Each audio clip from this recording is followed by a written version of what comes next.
Hello, and today we're going to talk about another piece of the Thrive budget, charity.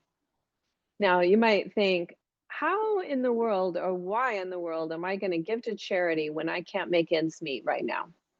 So, I encourage you to think about maybe doing the 21-day program and the gratitude game so that you can understand how prosperity and abundance thinking works.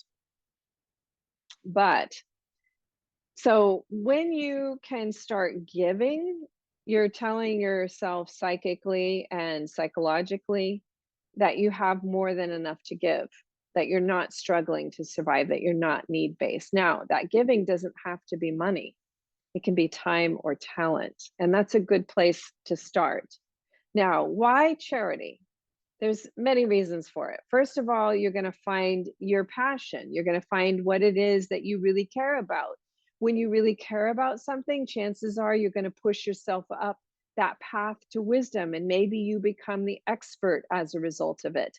You will also be working with your people, people that have the same passion. That means that you could form more strategic partnerships, even if it's just brain trust stuff, right?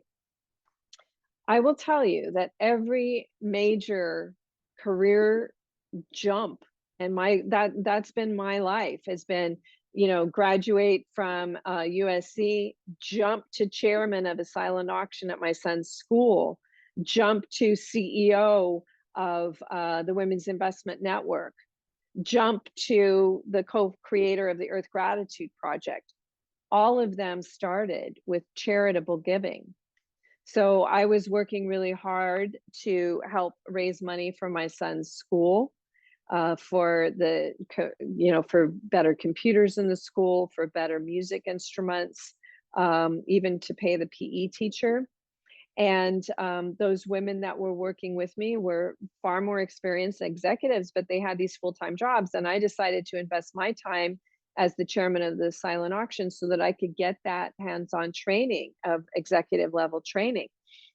And they were happy to assist me, even though they were far more qualified. They didn't have the time. Then, when they saw how much money they were losing in the dot-com recession and they learned that I had almost tripled my money, they said, teach us what you know. And I said, I don't know if it's a system yet. So I started developing the system with their help and launched the Women's Investment Network, and then went on to become ranked the #1 stock picker and to have a Nobel Prize winning economist endorse my strategies. Then, I had some people writing for me, and also I've always been very interested in sustainability. And green investing was the #1 performer in 2007. So everybody, even people that weren't that green, were really interested in it. So I had a lot of people writing for me, and they would send in these articles based on concept drawings. And I said, no, I'm going to have to kick the dirt on clean energy and on sustainability before it can be featured in my, then it was an online magazine, now it's a blog. And so I made myself available for, people that had interesting sustainability projects. I'm going to show you something now because, and this is the absolute truth. The Earth Gratitude Project now has, these are the people who contribute to it. We've got the Dalai Lama, the King of England, Sia, Ed Begley Jr., Elon Musk.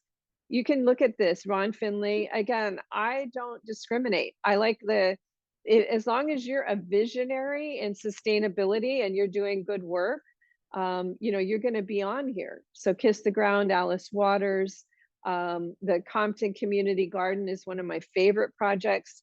We actually helped them save the garden this year by sending out an SOS when they were going to lose it, and they raised $500,000 in less than a month. So again, charity is something that we should not underestimate.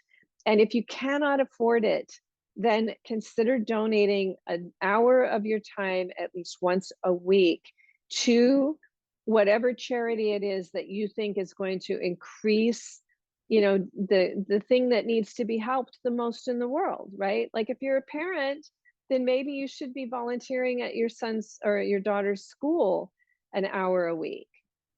Or maybe you should help them set up a community garden or take out the carpet of grass, and they'll have all that extra money for things that, students could really learn better in.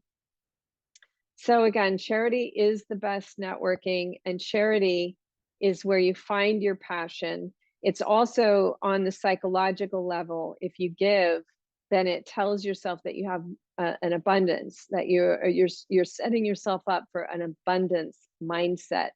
And then finally, there are unexpected miracles and blessings that all come through charity. I always say my best testimonials come through my scholarships, because they're working so hard to change their lives, and these tools work.